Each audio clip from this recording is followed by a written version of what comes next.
This week on the After Dark podcast, secret passages, Teddy is a whole new man, and someone drops in to play a game of Fortnite. Come on to the After Dark podcast.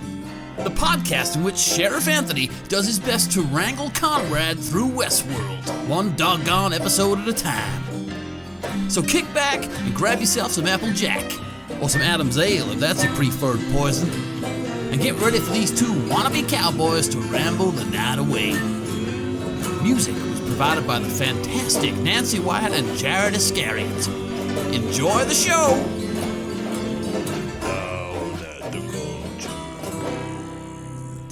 Hello, and welcome to the After Dark podcast. I'm Anthony James, and that's Konrad. Hello! Hello, Konrad. How are you this week? I'm well. I'm back from being in the same... Not that the listeners would know this, but I'm back from being in the same country as Anthony briefly, where we did meet. Mm-hmm.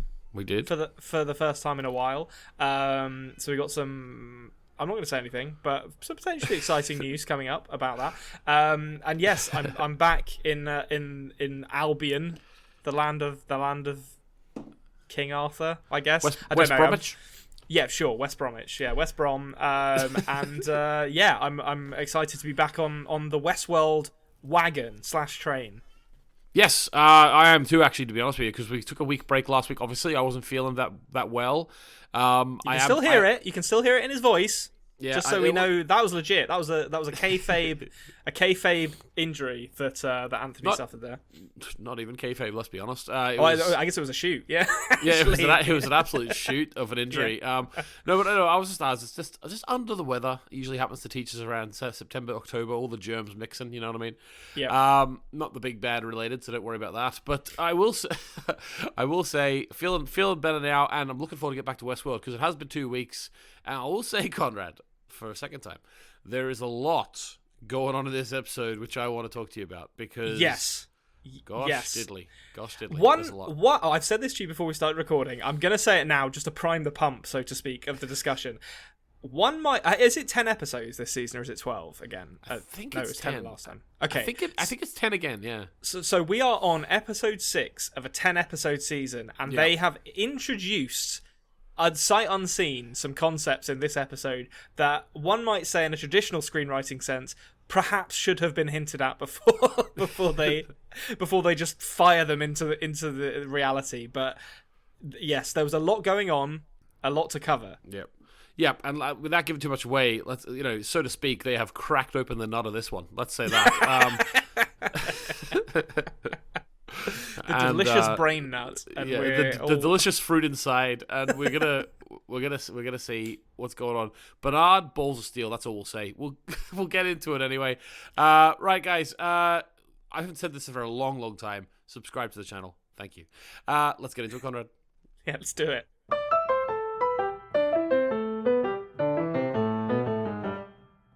Right. So, I'm going to be honest with you guys. I'm still not feeling the best, so I'll keep this short and sweet. Dolores pulls an old switcheroo on us in the old interview scene. Bernard seems to be being tested by her. Teddy's changed. He's not picking up cans of soup for Dolores anymore. He's picking up bullets and putting them into people's heads. Peter Abernathy gets bolted to a table. Against his will, of course. Maeve decides not to use her powers. A lot. We get some character work between the man in black and his daughter, who seems to be a dab hand at Westworld, we should say. Elsie and Bernard are doing some good old-fashioned hacking. That is when Bernard decides to take his fucking nut out of his head and put it in a machine. There's a wee fella from Northern Ireland shows up, and he's up to trouble. Lee calls for help with the phone that he had this whole time. Maeve saves her child from the Indians, but not her child's new mother, and Dolores blows up home base. Did I miss anything? Knock knock, Konrad. Who's there? Metaphors, and we got plenty of them. Oh! I mean, but to be honest, Westworld is normally absolutely rife with metaphors. That's one thing that you can always rely upon it. But there were... I'm trying to think now. What ones did we have in this episode? Well, the episode started with Teddy walking over to pick up the can, like he always does, to give back to Dolores. But instead of the can, his hand goes behind the can and he picks up a bullet. What a metaphor. Yeah, that is symbolism 101. I'd actually forgotten that happened. I was too busy noting during this entire episode that because Teddy he's got that bad boy edge to him now. Yeah.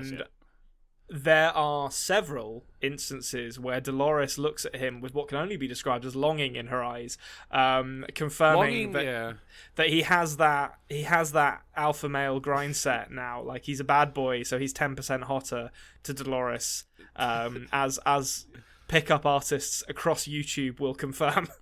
Yeah, well, I will say there is a bit of that in her as well, but I saw a bit of regret, if I'm honest with you. Did you see? There definitely is regret, which is really stupid in the context of what she's done, because there's definitely that moment. I can't remember what he does. It's in like the first scene. He does something. He shoots the guy they're trying to get information out of. That's right. He shoots the guy. Yeah, but so I mean, full disclosure, I watched the first half of this episode last week before I knew that Anthony was unwell, and then I stopped, and then I picked it back up again this week. So there's going to be a disconnect. But so so he shoots the guy, and there's definitely that moment where Dolores kind of does the Hollywood classic, like, look at the hands, like, what have I done? And it's like, you can just change him back. You just put the slider back up to good, like you did in the last episode. But she treats it like it's an irreversible change that she's put Teddy through here. Absolutely ridiculous. There's another bit of metaphor as well. Is when she's playing the piano herself. It's not automatic this time. Yep. She's taking her destiny into her own hands, Konrad. Yeah. That's a great example of a visual metaphor that we see in this episode. Yeah, exactly. And I not think the only person we see playing the piano themselves in this episode. I'll say that much. That's true, nothing. Actually. Although there is actually precedent for that other character to be playing the piano by themselves before. Also, he might be a ghost. I'm not sure yet. Like we don't know. Hey, how does Dolores know the piano, by the way? Is it did they put in her code that she had a previous piano teacher when she was 5 or something? She's never talked about that. She's never mentioned the piano. Maybe it's just it's like kind of a subconscious kind of level where once they it's like how in real life when anyone sits at a piano they can't help but play that dun da da da dun da da da dun. It's just that. Yeah, exactly. There's not a person alive who can resist playing that when they sit down at a piano. And this is just an extension of that for the hosts. Yeah, it must be. But yes, there is a bit of regret in her face. She shows the regret actually before Teddy kills the guy, or I'll say. Yeah. Teddy says, let's get going. And then he doesn't want to hang around. That makes her feel really regretful for some reason. She's like, oh, I changed him because I want him to want to get going, and now he wants to get going. I wish he didn't want to get going. Yeah, so just change him back. You can do it. You've got the tablet. You've got the man and the tablet to do it. There's no reason to continue down this path. Yeah, but then obviously he kills the guy, as you say, and second time in 2 minutes, she's regretful. We'll see if it bites her. We'll see if it bites her going forward. What do you think about this new Teddy? He's washed off the James Marsden of films like Enchanted, and he's come out as a genuine badass. Yeah, I like him. I've got a lot of time for this Teddy, to be honest. He was very clean cut, which I feel like suits James Marsden down to the ground as an actor, because he normally ends up playing sort of the nice clean cut guy who inevitably gets cheated on. But this kind of rough around the edges Teddy, I've got a lot of time for. I think he's I mean, they're definitely going in a direction where Dolores is eventually going to come into direct conflict with him because of the changes she's made to him, which is kind of silly. But I like him as a character. He's a lot more interesting than he was previously. Like, kind of watching Teddy mope around and be like, this ain't what we were supposed to do, Dolores. And that wasn't a very good James Marsden impersonation. I apologise, but that's the best we're going to get. It was wearing a bit thin, so it's nice to revitalize his character. And to be honest, actually, I was said before with the top hat guy that they made good when Peter Abernathy first showed back up again. I was like, oh, this is an interesting change. The idea that we can swap people, keep the characters, but swap their personalities around. So it's cool that they've done it to one of the main characters, and I kind of hope there's more of it. Though I feel like realistically, Teddy's probably the only one. Okay, yeah, I like the point you're making though, but I do feel it took a bit too long. I think Teddy was, as you say, it was wearing a bit thin. That whole sort of. What would you call the type, like the sort of white hat cowboy? For lack of a better term. White meat babyface is what he was. The white meat babyface. He was the Roman Reigns before the heel turn. Like, it was just like, no one's buying this from you, Teddy. Like, come on. Like, that's exactly how I feel about Roman Reigns. Like, he's like like John Cena. Like the WWE let him be booed for 10 years.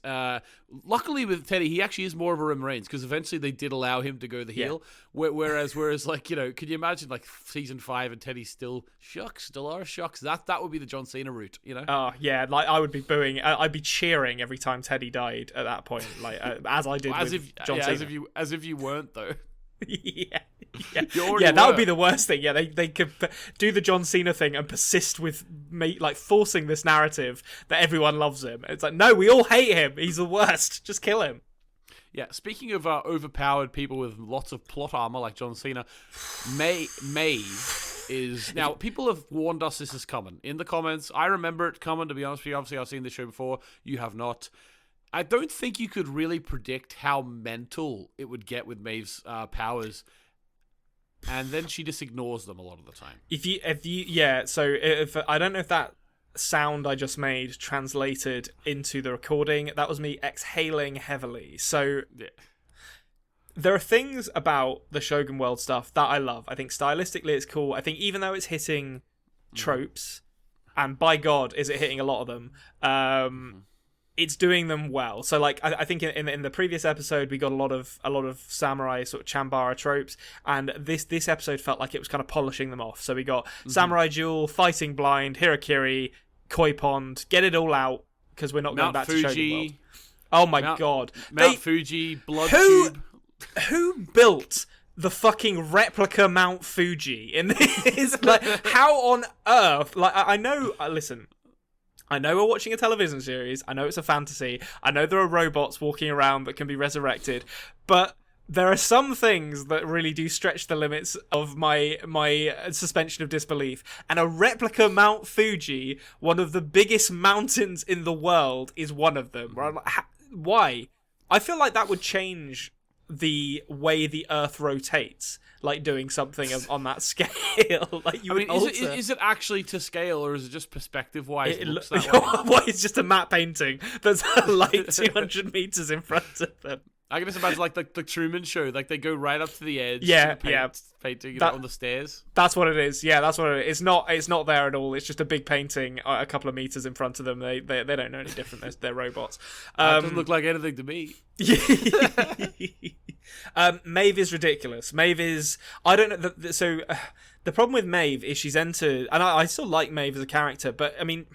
I've said this before this season. She and Dolores have kind of been really done dirty by the writing in this season, because in the first season, they were deep, complex characters who were wrestling with their identity and their past and trying to sort of come to terms with how much of their experiences could be considered real, even though they were pre-written. Maeve's relationship with her daughter, which does come back in this episode, and Dolores' relationship with her father and Teddy and the people around her. There was a lot of really interesting stuff, and in this season both of them have just kind of abandoned all of that in favor of being pretty bland protagonists who propel the plot forward and don't get a lot of time to do any interesting character work. Dolores gets a little bit at the beginning with the Arnold / Bernard stuff, which I thought was really cool. But Maeve doesn't really get any, or hasn't really had any. And they've now kind of painted themselves into a bit of a corner, I think, with her character, because she's entered that like Superman territory where it's like, how do you write her so she doesn't use these powers? Like, how do you get around the fact that she can speak any language and do so telepathically to command anyone to do anything? And you can see the iceberg coming with Maeve's character, where it's like, at some point you're gonna have to disable this power somehow, because otherwise it's just gonna trivialize everything. You could say they've ripped the heart out of it, Konrad. Okay, so that's a metaphor that was in the show, just so you know, guys. Konrad, you have led on very nicely into this week's New segment. Insert relevant tune here. So the new segment this week is obviously all around the fact that Maeve has these show-changing abilities that she decides not to use anymore. Now, I came up with an idea based, like, even if we have only one example, that's all we really need. It's funny you said it's like Superman. My example of this in sort of cinema before is in Superman 1, whenever Superman decides to turn back time by flying around the world opposite to its rotation, and it turns back time, and he's able to save Lois Lane. Now, I just want to say to you, everything that happened in Superman 2, Superman 3, Superman 4 could have been prevented by the same exact thing. Now, in fact, if we just go a little further than that, any superhero film ever, if you assume, the universe's physics is the same, they could also do that. Captain Marvel could do that as well. I don't see why she couldn't. So, Konrad, why do you think he didn't utilize this ability with Richard Pryor in Superman 3 when he was stealing all the fractions of pennies from the banks? I feel like they're in between the films, and it has been a while since I've seen those Superman movies, but I feel like in between those movies it's probably implied that he was using it every time he stepped on a piece of Lego or something. It's like, fuck, okay, yeah. I'll take it back 30 seconds so I don't do that. And eventually there was an entire cautionary tale that transpired where he went back too far and turned Lois Lane into a baby or something, and then he spent like the whole day undoing it by being like, oh, I've gone too far forward, she's 60 now, okay, like let's go back a little bit, and he was like, you know what, it's not worth it unless someone's died. I'm not going to do it, and then by Superman 3 he just couldn't be bothered with it anymore. It's too much effort. It is a lot of it. It does look, because you think about it, right? Yeah, for us watching it, it happens in a split second. He's probably flying back around the Earth for 100 million years or something to get it to happen. It's a whole day. He spends the whole day doing that, and if he wants to watch his shows or he wants to relax, that's all out the window at that point. back in the 60s, catch up didn't exist, and he didn't exactly. He couldn't. Yeah, there was no TiVo, nothing like that. No, he'll miss that showing of Jaws. For the first time that it was on television or whatever, if he does this, and you can't watch that again until it's out on VHS, which they did have VHS in the 70s. No, a couple of decades, that is. Okay, well there you go. So yeah, home movie didn't exist, so Superman never saw Jaws as a result of saving Lois Lane's life. Was that worth it? Margot Kidder would think so, but yeah, she got to come back for the second one, but I personally don't think it was worth it. I think he should have maybe, let her go and then go to the cinema. Lay low. In the first movie. Yeah, lay low for a bit, and then come back as Superman with like a grand return. Everyone forgets about it. He comes back as Superman a few years later. Oh, I see. This is you. Is this you secretly trying to stand for the Brandon Routh Superman Returns movie? No. Although that was as I think I saw that one 5 times in the cinema. That was a teenage Anthony loving just seeing something new in terms of Superman. But anyway, yes, my point is, in terms of the Maeve thing, very much similar thing. She's got these power now that she can't use it, and I'm going to say that they're going to have to come up with a better idea than just she wants to give the samurai the respect and let him fight himself. Because let me just tell you, if she does believe that these hosts are people too, and she believes that actually we deserve to have our own experiences, why the fuck did she just go, see you, bitch, to the new mum of her daughter? Because she was just like, no, you can die to the Indians. I'm not going to stop them with my special power. I'm just going to take my daughter. Thank you very much. If she really felt that the hosts were people, why did she do that? It is very inconsistent, her logic for when she chooses to use it and when she chooses not to use it. And I feel like Maeve has been established as a fundamentally quite selfish character, like she is willing to manipulate other people, as we see with Dumb and Dumber. What are their names? Sylvester and Frank. Felix, that's it. Yeah, that's right. She's happy to manipulate and coerce people into achieving her own ends. Admittedly, they weren't blameless. They were humans who were working on the bodies. But I mean, they're still, they're not the people who came up with the idea of Westworld. It's just a job for them. So it seems odd for her to suddenly be like, oh, I'm going to honor the tradition of the samurai, on one hand, we get a cool Hiroyuki Sanada sword fight, so that's always appreciated, and I don't mind it too much. But on the other, it is a bit of a kind of betrayal of her character. I'm just really enjoying the framing of the few sentences there you chose, considering what happened in the fight. On one hand, on the other, yeah, that's true, and and on the other, it's on the ground. yeah, exactly. Okay, so going from probably the most like sort of futuristic powers, skilled character in Maeve to probably the most sort of traditional Western skilled character, the Man in Black. Or so we thought, because actually, his daughter seems to be showing him up a bit now. She knew about the honey pot. She seems to be a bit more. Which is actually no. Konrad, I'm going to say something now.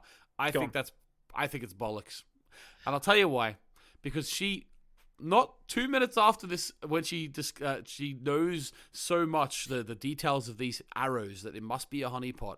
She says that she hasn't really been to the park since she was a child because now she's old enough to go to the pleasure palace in Mirage. Yeah. So they're doing. One thing which I appreciate with this storyline, which is that this entire Man in Black meeting back up with his daughter screams Man in Black redemption tour to me. You know, he kind of let his wife deteriorate, or let the relationship deteriorate to the point where his wife didn't see any way out other than suicide, and his daughter hates him for that.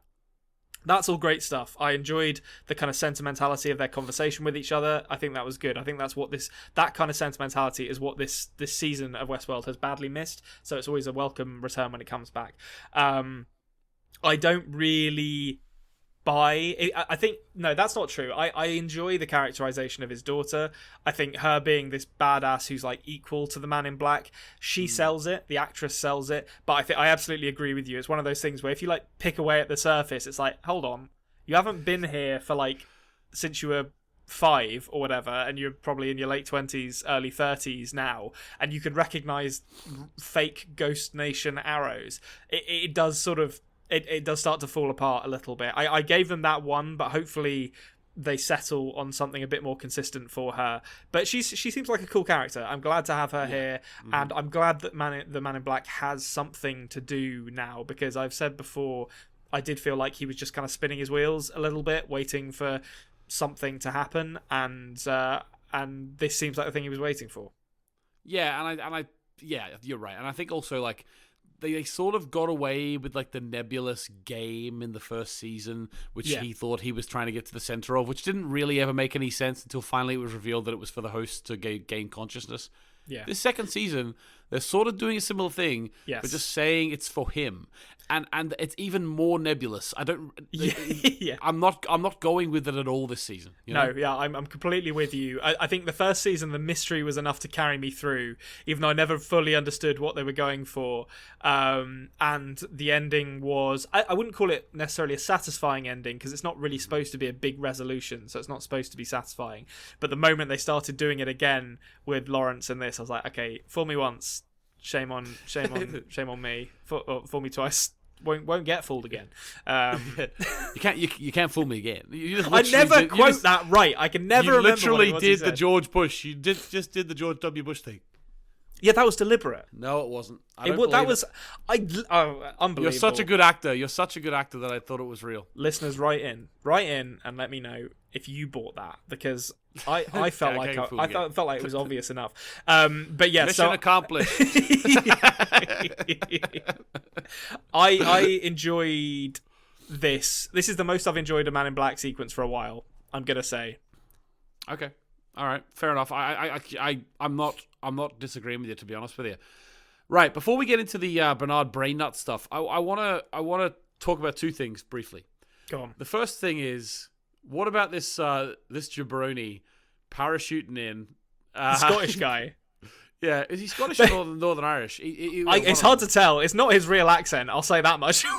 Because it's might be his real accent, but maybe it's real accent, but they're making him ham it up or something. But it doesn't. It sounds like he's struggling to land on it. I mean, what can you say except we lost Jim, what's his face, in the last episode. We lost our gruff Scotsman, and so they literally parachute another one into the plot to be like, here you go, here's another one who's not quite as good, but if you squint, he's similar to Jim Delos. What was his surname? What was Logan's surname? It was Delos. Yeah, that's the name of the company. That's their last name. Okay. I've never interrogated whether that was actually their surname, and on reflection, that's a bit of a silly surname. I've never heard of Delos. it. Well, you don't get to choose your surname. No, I know, Konrad. but the writers do. yeah. We're in world here, Konrad. We're in world. That's true. But yeah, so we've lost our S tier Scotsman, but we've gained a maybe Scotsman who you keep talking. I'm double checking if he is. I think he might be Northern Irish. I don't know why. I'm putting him at a B regardless in his tier listing. Yeah. Like he's nowhere near as strong an intro as Jim, a Scottish Jim. I'm having trouble finding here. I'm going to put all my eggs in the Irish basket.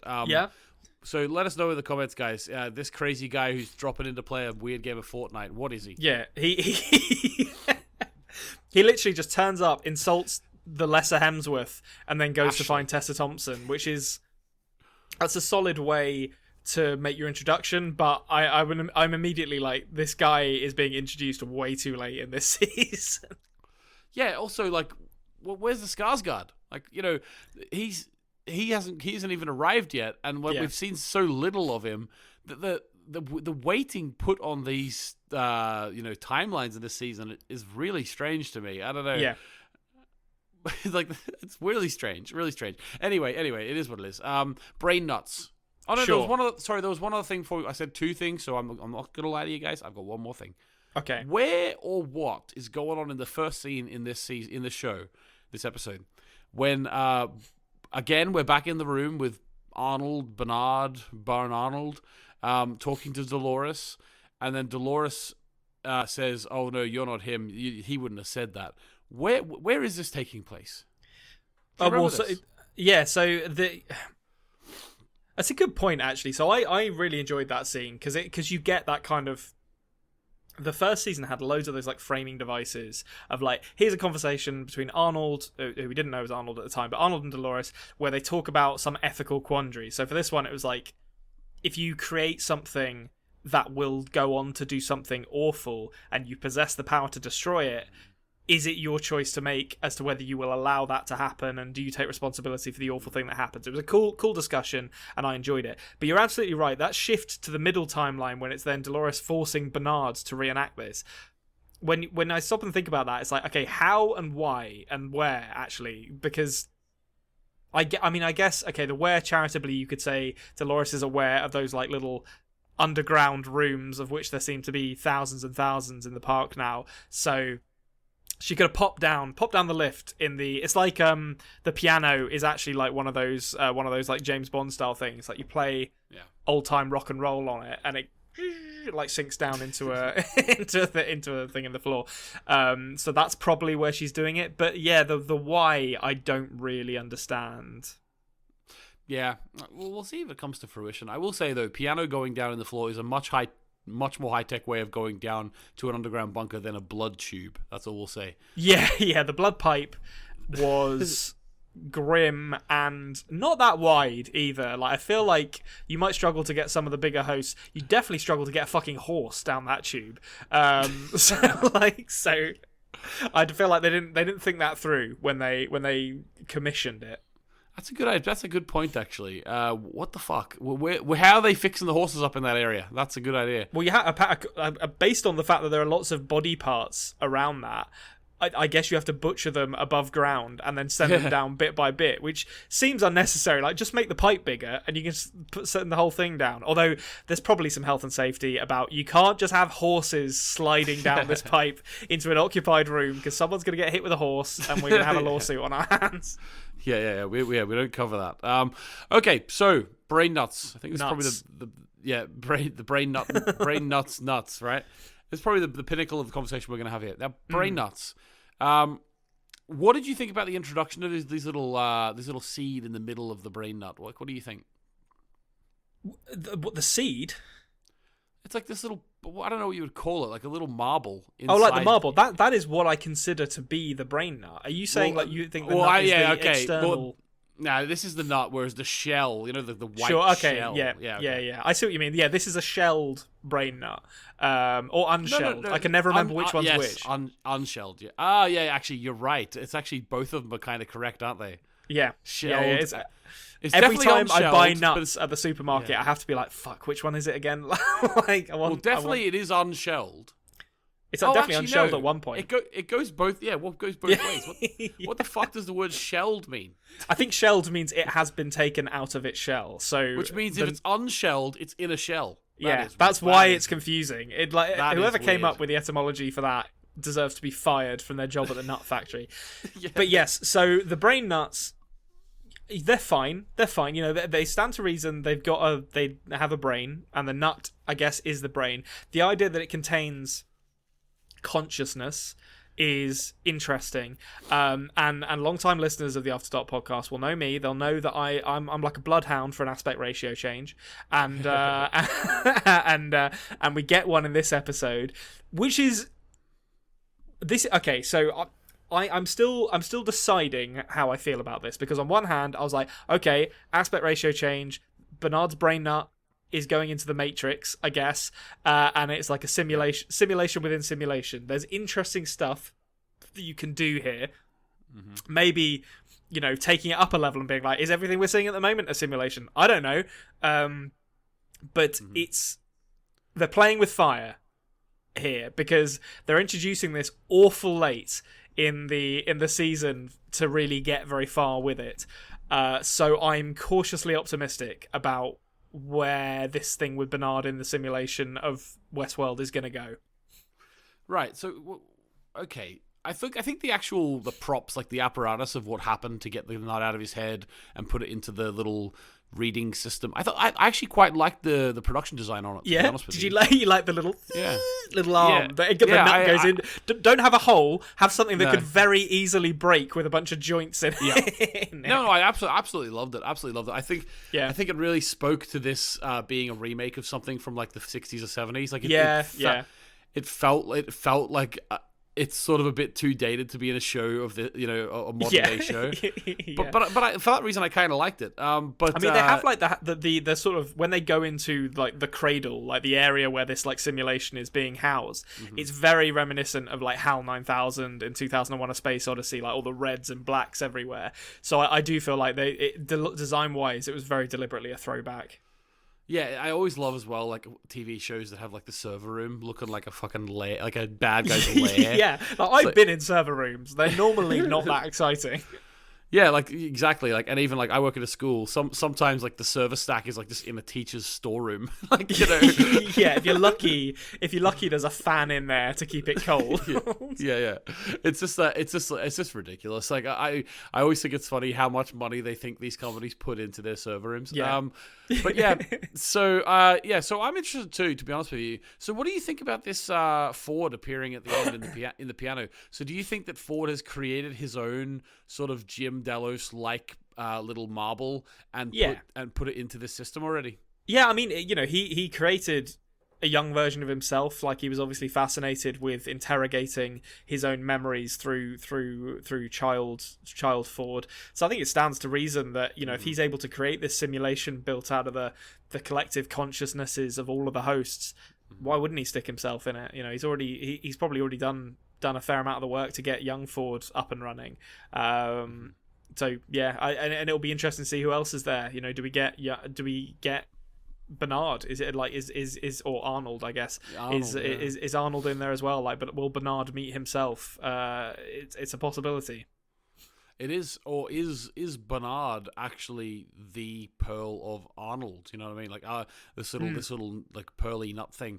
I haven't decided on what I'm going to call it yet, but do you ever get that like feeling where, like this is like a weird thing that I do, where like sometimes you see something and you really want to just like put it in your mouth to see what kind of mouthfeel it has, like a gobstopper. Like a gobstopper, and I see those and I'm like, I'd like to give that a go, those nuts.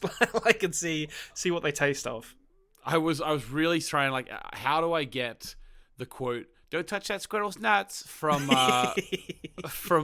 the remake of Charlie and the Chocolate Factory Inn. Unlimited Godstoppers is the way to go here. There you go, right, yeah. we got there in the end. Right, guys, thanks very much for watching. We will be back next week, and we'll be here with episode 7, and we'll find out what's going on with these little nuts and all that sort of thing. To be honest with you, that's part of the show that I'm most looking forward to now. What's going on with the nuts? Also, Dolores has just arrived, blown up, looks like the home base of the humans, so that's going to cause some shit too. There's not too much to talk about there. They did also abandon Tablet Guy, so no chance now of Teddy getting his upgrades again. Yeah, that feels short-sighted, to be honest. I don't understand why they did that. I don't really know why he was so annoyed either. Like, you've got these hosts who are holding you at gunpoint, making you do stuff. You could get killed at any moment, and they're like, okay, you go into the wilderness now. And he's like, no, please, no. It's like, I'd be like, thank fuck. Yeah, I'm going to go find here. one of those piano lifts and get home. Yeah, exactly. Well, I would be happy. Right, guys, thanks very much. Make sure you let us know what you think in the comments, and like the video, subscribe to the channel. If you want to listen to us on audio apps, we are the After Dark Podcast, and on YouTube, we are the Culture Cave. Thank you very much, guys, and we'll catch you next week. Goodbye. Goodbye.